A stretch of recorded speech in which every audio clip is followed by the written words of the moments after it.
திமுக தலைமையிலான இந்த கூட்டணியில் இத்தனை ஆண்டு காலம் இருந்தேன். 5 ஆண்டு காலம் திமுகவின் சார்பாக உதயசூரியன் சின்னத்தில் போட்டியிட்டு வெற்றி பெற்று நான் ஒட்டுமொத்த தமிழக மக்களுக்கான குரலாக எனது குரல் ஒலித்திருக்கிறது. அதற்கான வாய்ப்பை வழங்கிய தமிழ்நாடு முதலமைச்சர் அவர்களுக்கும், அதுபோன்று தோழமையுடனும் கூட்டணியுடனும் நட்பு சக்தியாக என்னோடு கைகோர்த்து தமிழர் வாழ்வுரிமை கூட்டமைப்பில் பல போராட்டங்களில் பங்கெடுத்து இந்த நிமிடம் வரையிலும் இந்த கூட்டணியில் தொடர வேண்டும் என்று என் மீது வைத்திருக்கிற மாறாத அன்பின் காரணமாக, பற்றின் காரணமாக உங்களை சந்திக்கின்ற இந்த நிமிடம் வரையிலும் தொடர்பு கொண்டு எனக்கு ஆறுதல் சொல்லி எனக்கு பேசிய தலைவர்களான அண்ணன் திருமாவளவன், சிபிஎம்னுடைய தலைவர் வீரபாண்டியன், சிபிஎம்னுடைய தலைவர் பாலகிருஷ்ணன், சிபிஎம்னுடைய திரு சண்முகம், மறுமலர்ச்சி திமுகவினுடைய வைகோ, பேராசிரியர் ஜவஹர்லா, திரு ஈஸ்வரன் போன்ற அனைத்து தலைவர்களுக்கும் என் நெஞ்சார்ந்த நன்றியை நான் தெரிவித்துக் கொள்கிறேன்.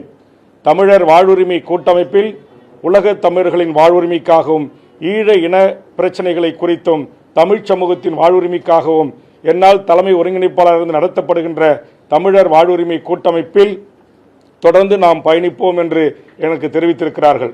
ஆக அந்த வகையில் தமிழக வாழ்வுரிமை கட்சி, எங்கள் கட்சியினுடைய செயற்குழு, பொதுக்குழு, அரசியல் தலைமைக்குழு, தொகுதி தலைவர், செயலாளர், மாவட்ட தலைவர், செயலாளர், மாநில நிர்வாகிகள், நகர ஒன்றிய செயலாளர் அளவிலான பொதுக்குழு அனைவரும் சேர்ந்து எடுத்த முடிவுக்கிணங்க அவர்கள் அனைவரும் சேர்ந்து எனக்கு அளித்த அந்த அதிகாரத்தின் அடிப்படையில் இன்று முதல் தமிழக வாழ்வுரிமை கட்சி திமுக தலைமையிலான கூட்டணியில் இருந்து விலகுவது என்பதை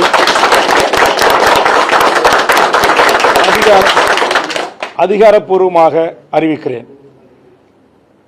இதற்கு பிறகு தமிழக வாழ்வுரிமை கட்சி முக்கிய தலைவர்களோடு கலந்து ஆலோசனை செய்து, இப்போது கூட நீங்கள் பார்த்திருக்கலாம், அலுவலகத்தில் சுமார் 25க்கும் மேற்பட்ட பல்வேறு தமிழ் தேசிய அமைப்புகள், பெரியாரி இயக்கங்கள், ஒடுக்கப்பட்ட விளிம்பு நிலை மக்களுக்காக போராடுகின்ற அமைப்பினுடைய தலைவர்கள் என்னை சந்திக்க வருகை தந்திருக்கிறார்கள். ஆதலால் அவர்களோடு கலந்து பேசி, இன்னும் தமிழ்நாட்டில் இருக்கிற பல்வேறு அரசியல் கட்சி தலைமைகளோடு கலந்து பேசி, நான் வைத்திருக்கிற பிரதான இந்த 10 கோரிக்கையை ஏற்றுக்கொள்கின்ற, இந்த 10 கோரிக்கைக்காக என்னோடு போராட்ட களத்திற்கு களமாட வருகின்ற அமைப்புகளை, அரசியல் கட்சிகளோடும் கலந்து பேசி, நாங்கள் இந்த 2026 தேர்தலை எதிர்கொள்வதை குறித்து பத்திரிகை ஊடக நண்பர்களை அழைத்து அதிகாரப்பூர்வமாக நான் அறிவிப்பு செய்ய இருக்கிறேன். எனதருமை பத்திரிகை ஊடக நண்பர்களுக்கு ஒரு அன்பான வேண்டுகோள். எங்கள் கட்சியை பொறுத்தவரையில் இது தமிழ்நாடு விடுதலைப்படை, மாவோயிஸ்ட் இயக்கங்கள், தமிழ்நாடு மீட்சிப்படை போன்ற பல்வேறு தமிழ் தேசிய அரசியல் ஆளுமைகளை கொண்ட ஒரு அரசியல் தலைமை குழுவாக, அரசியல் முக்கிய நிர்வாகிகளை கொண்ட ஒரு கட்சியாக நடைபெற்று வருகிறது. தனித்து நான் எந்த முடிவும் எடுக்க முடியாது. சில பத்திரிகை நண்பர்கள் என்னை நேர்காணல் காணுவதற்கு வருகை தந்தபோது, நான் ஒரு 24 மணி நேரம் பொறுத்துக் கொள்ளுங்கள், நாளை பத்திரிகையாளர்களை அதிகாரப்பூர்வமாக சந்திக்கிறேன் என்று சொன்னேன். உடனே 24 மணி நேரம் கெடு என்று ஒரு செய்தியை போடுகிறீர்கள். திமுக இந்த நிமிடம் வரையிலும் மூத்த தலைவர்கள் என்னோடு பேசிக்கொண்டுதான் இருக்கிறார்கள். ஆனால் காத்திருந்த வேல்முருகன் என்று என்னுடைய சுயமரியாதைக்கும் தன்மானத்துக்கும் நீங்கள் இழுக்கு ஏற்படுத்துவது போல் உங்கள் பரபரப்புக்கு பிரேக்கிங் நியூஸ் போடுகிறீர்கள்.